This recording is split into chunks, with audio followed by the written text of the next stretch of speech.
अस्सलाम वालेकुम friends, welcome back. Drama serial Malkiyat. behzad को जवार पर बहुत ज़्यादा भरोसा है।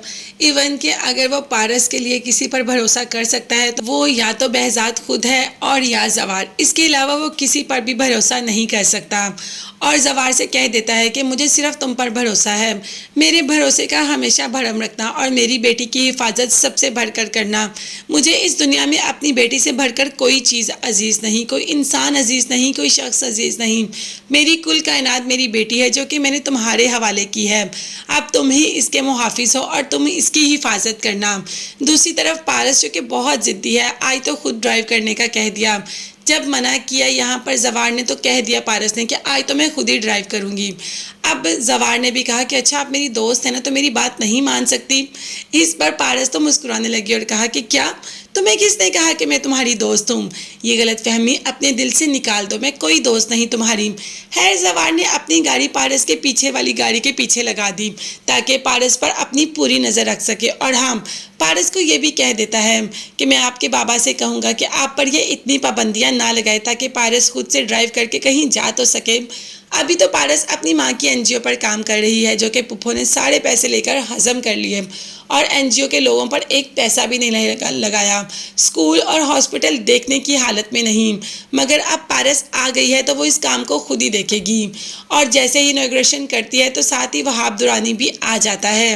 अब वहाब जो कि पारस की पल पल की खबर रख रहा है, वो जानता है कि इस वक्त पारस कहाँ और किसके साथ है, तो बस उसे आकर फिर से तंग करना शुरू कर देता है। सामने से जवार देख रहा होता है कि पारस काफ़ी अनकंफर्टेबल फील कर रही है। पारस जवार को देखती है और जवार जाने ही लगता है कि वहाब का गार्ड उसे रोक लेता है कि ऐसी गलती भी मत करना वहाँ जाने की, नहीं तो ये जितने लोग हैं ना उन सबको नुकसान पहुँच जाएगा। अब जवार वहाँ पर चुपचाप खड़ा हो जाता है। वो जानता है कि ये लोग कोई ना कोई हरकत तो ज़रूर करेंगे। हाँ, पारस अभी तो अपना मामला खुद ही हल कर रही है। अभी तो वो खुद ही वहाब को सारे जवाब दे रही है, मगर थोड़ी ही देर बाद पारस वहाँ से कहाँ कैसे गायब हो जाती है, इस बात का पता तो जवार को भी नहीं चलता। अब जवार पारस को पागलों की तरह हर जगह पर ढूंढ रहा है, मगर कहीं पर भी पारस नहीं मिल रही। तो जवार अपनी ड्यूटी से पीछे कैसे हट सकता है?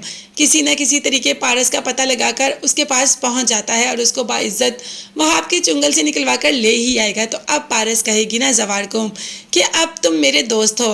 अब देखते हैं कि ये दोस्ती आगे मोहब्बत में कैसे बदलती है, क्योंकि दोस्ती की पहली सीढ़ी, ओ माय गॉड सॉरी, मोहब्बत की पहली सीढ़ी तो दोस्ती ही है। तो ये लोग इस सीढ़ी पर कब पहुंचेंगे, इसके लिए आपको ज़्यादा इंतजार करने की ज़रूरत नहीं, बस चैनल को सब्सक्राइब कीजिएगा। न्यू अपडेट्स के बारे में जानने के लिए चैनल को सब्सक्राइब करें। नेक्स्ट वीडियोज़ तक के लिए अल्लाह हाफिज़, bye bye and take care. और वो टाइम भी बहुत जल्द आने वाला है, स्टे ट्यून।